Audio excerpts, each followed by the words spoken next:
అఘోరాలకు ఎలాంటి అనుబంధం ఉండదా? అంటే పెళ్ళిళ్ళు చేసుకోరా? వస్తాం. నాగసాధువులు పెళ్ళిళ్ళు చేసుకోరు. వాళ్ళ యొక్క అంగస్తంభను కూడా ఒక రాయితో ఒక కట్టెతో కొట్టి తీసేస్తారని చెప్పాను మీకు. అఘోరాలలో పెళ్ళి అయిన వాళ్ళు ఉంటారమ్మా. పెళ్ళి అయిన వాళ్ళు ఉండి వాళ్ళు కొన్ని వెన్నుపోట్లకి గురై స్నేహితుల మోసం, ఏదైనా నమ్మిన వాళ్ళు ద్రోహం చేసి, నమ్మక ద్రోహం చేసి, ఇలా చేసి అలసిపోయి వచ్చిన వాళ్ళు ఇల్లు సంసారం జైలు జీవితం గడిపిన వాళ్ళు కూడా ఉంటారు. వాళ్ళు వదిలిపెట్టి వస్తారు అఘోరాలు. ఇప్పుడు నాగసాధువులు ఏంటంటే అమ్మ వాళ్ళ లక్ష్యమే ఇక శివుడు. మొదట పెళ్ళిళ్ళు ఉండే వాళ్ళకి అఘోరాలు పెళ్ళిళ్ళల్లో ఓడిపోయి జీవితంలో ఓడిపోయిన వాళ్ళు కూడా ఉంటారు. కాబట్టి పెళ్ళిళ్ళు బాధ్యతలు అనేది పరమాత్ముడు నిర్ణయించి పంపిస్తాడు. అవన్నీ ఈయనకి ఈ సమయానికి తీసుకెళ్ళాలి. ఎగ్జాంపుల్ కూడా చెప్పాను కదా, రాముడి కాళ్ళకు తగిలిన మాత అహల్య మాత గురించి. ఇలా పరమాత్ముడు టర్న్ చేస్తాడు ఒక దగ్గర నిన్ను, ఈయనతో నీ పని ఉంది, ఈయనతో నీ చేయగలుగుతాడు అనేది పరమాత్ముడి ఆజ్ఞ నా తల్లి. ఇంకా మీరు ఇప్పుడు చెప్తున్నారు కదా, అంటే స్త్రీ ఇలా ఉండాలి ఇంట్లో అని. అసలు ఎలా ఉండాలి స్త్రీ? స్త్రీ మొదట చాలా ప్రశాంతంగా ఉండాలి. స్త్రీ అలా ప్రశాంతంగా ఉండాలి అని అంటే తల్లిదండ్రులు ప్రశాంతతను నేర్పించాలి. తల్లిదండ్రులు ప్రశాంతతను నేర్పించాలి అని అంటే వారి తండ్రిదండ్రులు వాళ్ళకి మంచి పర్యవేక్షణ ఇచ్చి ఉండాలి. వారి యొక్క పర్యవేక్షణ ఇచ్చిన కుటుంబం కారణ జన్ములనే కంటది. ఇప్పుడు ఓపికలు లేవు ఈ సమాజంలో. 30 సంవత్సరాల నుంచి 40 సంవత్సరాల క్రితం వరకు తీసుకుంటే ఓపికలు ఉన్న సమాజం. చిన్న వర్డ్ చెప్తాం మీకు. మేము 25 మంది 12 మంది 15 మందిని కన్న వాళ్ళు ఉన్నారు ఒక 30-40 సంవత్సరాల క్రితం వరకు. ఒక ఆడబిడ్డని 25-30 మంది ఉమ్మడి కుటుంబం ఉండి కాపాడుకునేవాళ్ళు.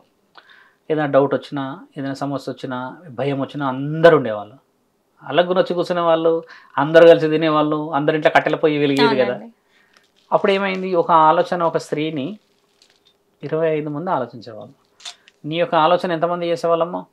సుమారు 25 మంది. ఇప్పుడు ఒక మాట చెప్తాం మేము, ఇప్పుడు 25 మంది ఆలోచన ఒకే ఒక్క స్త్రీ చేస్తుంది ఇక్కడ. ఎందుకంటే 25 మంది లేరు కదా చుట్టుపక్కల. బాబాయిలు లేరు దగ్గర, మామయ్యలు లేరు దగ్గర, పిన్నిలు లేరు, అత్తలు లేరు, నాయనమ్మ లేరు. అంతెందుకమ్మా, అమ్మా నాన్నే లేరు పక్కన. భార్య, 2-3 పిల్లలు ఉంటే వాళ్ళు, భర్త, నెల రాగానే జీతం రాగానే ఈఎంఐ పోగానే అప్పులు. ఎంత ఆలోచిస్తుంది ఈ స్త్రీ? ఒకప్పుడు ఉన్న విలువ ఇప్పుడు లేదు. ఏంటంటే అప్పుడు ఓపికకి 25 మంది సహకరిస్తే ఆ 25 మంది లేని ఆ ఆలోచన ఈ స్త్రీ ఎన్ని ఆలోచనలు చేయగలదు. వంట వండి పెట్టే వాళ్ళ అమ్మమ్మలు, మేనమ్మలు, తాతలు ఎవరో ఉండి, అరే పిల్లలు చిన్న చిన్న పిల్లలే నేర్పిస్తామని చేసేవాళ్ళ. బాబాయిలో మామయ్యలో ఏదో ఒకటి పట్టుకొచ్చేవాళ్ళ. ఇప్పుడు నువ్వు వంట చేయాలా, రెడీ చేయాలా, స్కూల్ పంపాలా, మళ్ళీ సాయంత్రం రెడీ చేయాలా, మళ్ళీ వచ్చి తినాలా, ఈయన వస్తాడా, ఈయన తాగి వస్తాడా, ఈయన ఎన్నో ఉంటాయి. ఇవన్నిటిని ఒక స్త్రీ మోస్తుందా? పురుషుడు కూడా కష్టపడుతున్నాడు ఇక్కడ, లేడది. ఇదే విషయం పురుషుడు కూడా ఉంటుంది. ఒకప్పుడు 25 మంది ఆలోచనలు పురుషుడు చేసేవాడు, ఇప్పుడు ఒకటే చేస్తున్నాడు. ఇలా ఉండేటి కదా. మరి ఇందులో ఒక స్త్రీ ఏం పోయిందమ్మా? ఒక స్త్రీ దగ్గర ఏం పోయింది తెలుసా? ఇన్ని ఉన్న దాంట్లో పేషెన్స్. ఓపిక లేక, ఈ అలసటత్వం, ఒక మాట, అవతల వ్యక్తి హట్టు, ఈగో, పోలీస్ స్టేషన్, కోర్టు, ఇది జరుగుతుంది ఇక్కడ. కుటుంబాలకు మళ్ళీ వెళ్ళిపోయి బాగుండి అదే రోజులు చూస్తే మళ్ళీ మంచి రోజులు వస్తాయి. నేను అనేది కూడా అదే, మా తత్వము అదే. ఎంతమందికి చెప్తాను తెలుసా అమ్మ? ఓ అమ్మాయి వచ్చింది ఈ మధ్య నాతో మాట్లాడింది, నెల్లూరు నుంచి. మా ఆయన అవతలూరులో ఉంటాడంటే ఈమె గారు ఈ యువతలూరులో ఉంటుంది. అట్లా ఎన్ని కిలోమీటర్లో అని అడిగా. సుమారు 16-17 అని అన్నది. మరి ఎందుకమ్మా అంత దూరం ఉంటావు? ఆయనకు పనులు దొరకవు స్వామి మా ఊర్లో, ఆయనకు అక్కడే దొరుకుతాయి అన్నాడు. నువ్వు ఏం చేస్తావు ఈడ అన్న. నేను మా అమ్మ దగ్గర ఉంటా, పిల్లలు నా దగ్గరే ఉంటారు, పని చేసుకుంటారు. అక్కడ ఏం చేస్తుండ ఆయన మేస్త్రి. ఎంత పంపుతాడు నెలకి? నెలకేం పంపాడు స్వామి, వస్తాడు వారానికి ఒకసారి, వచ్చినప్పుడల్లా గొడవ పడతాడు. ఇక బాధ ఏంటంటే మా ఆయన బాగుండాలి అని. అంటే నేను ఆయన క్లాస్ ఏం మీకినంటే, ఫస్ట్ మీ ఊరు వదిలిపెట్టి నువ్వు ఆయన దగ్గర ఉండాలి అన్న. అప్పుడు ఆయన కోపం వచ్చింది. స్వామి ఆడు ఉండను, వాడు మొరటోడు, తాగుపోతాడు అంటుంది. ఎట్లా నేనన్నా, ఎవరైనా సరే ఇద్దరు నీకు అన్నావు కదా, నువ్వు ఆయన దగ్గరికి వెళ్తే అమ్మా, ఒకవేళ నీ భర్త అదే విధంగా ఉండి నిన్ను ఇబ్బంది పెడుతున్నాడు, చేస్తున్నాడు అని అంటే ఏదైనా చేస్తాం, మాట్లాడుకుందాం అని చెప్పిన. అలా భర్తకి ఫోన్ చేస్తే అది చేస్తే మాట్లాడుకుంటారు కదమ్మా. వచ్చిందంట, ఇక పోయింది. పోయే రోజు నాకు ఫోన్ చేసింది, పొమ్మంటారా అని. పొమ్మా అన్న. నిన్న ఫోన్ చేసింది, 2 రోజుల క్రితం చేసి ఏమంటుందంటమ్మా, నేను మాట్లాడతలేడు స్వామి, కానీ మంచిగానే ఉంటుండు అంటుంది. ఇప్పుడు నువ్వు ఎట్లున్నావు అన్న. జ్వరం నిమ్మలంగా నిద్రపడుతుంది స్వామి అన్నది. ఇన్ని రోజులు నిద్రపట్టిందా అన్న, గుబులు గుబులే అయ్యేది స్వామి అన్నది.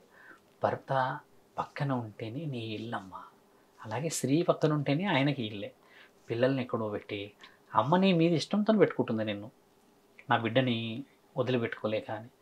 కానీ నీ ఇంటికి నీ బిడ్డలకి నీ తండ్రి ఎక్కడ పోయాడు మరి? ఆ సమాజంలో పోవాలి అంటున్నా. ఆడపిల్లలకి తల్లిదండ్రులు నేర్పించాల్సింది కూడా అదే. భర్తను వదిలిపెట్టి నువ్వు వీడుంటే ఎప్పటికీ నీకు విలువ రాదమ్మా. నువ్వు ఆ భర్త దగ్గరే ఉండి కాలం చేయి, నీకు పుణ్యమే వస్తుంది కదా. ఇక్కడ ప్రేమ కోసం నువ్వు ఉండట్లేవు కదా, ఒక సెక్యూరిటీ కోసం. ఆ సెక్యూరిటీని భర్తతో మార్చుకో, ఇంటికి దగ్గరలో పెట్టుకో, లేకపోతే దగ్గరలో ఉండు. అంతేగాని ఆయనను ఒంటరిగా వదిలిపెట్టేసేసి ఉంటా, భార్యను ఒంటరిగా వదిలిపెట్టి నేను దూరం పోతాను అనేది ఎప్పటికీ ప్రమాదమే అమ్మ. సమాజం బాగాలేదు ఇక్కడ.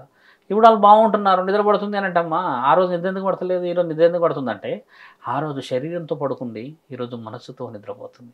మనస్సాక్షి ముఖ్యంగా నా తల్లి, మనస్సాక్షి ఉండాలి అంట నేను.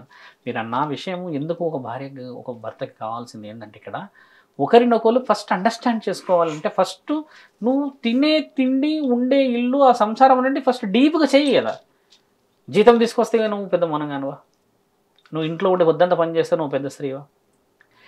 నీ తత్వమే పని చేసుకుంటూ భర్తను చూసుకోవడం, నీ తత్వం పురుష లక్షణం సంపాదించుకొని రావడం, స్త్రీని చూసుకోవడం, ఈ రెండు కలుసుకొని 50% కలిస్తే 100% సంసారం.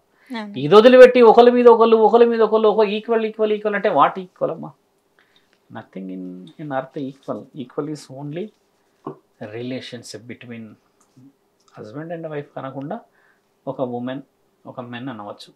హ్యూమన్ అన్నా పర్లేదు, మానవత్వం ముఖ్యంగా తల్లి. దట్ ఈస్ కాల్డ్ రిలేషన్షిప్ అమ్మా. ఇంకమ్మా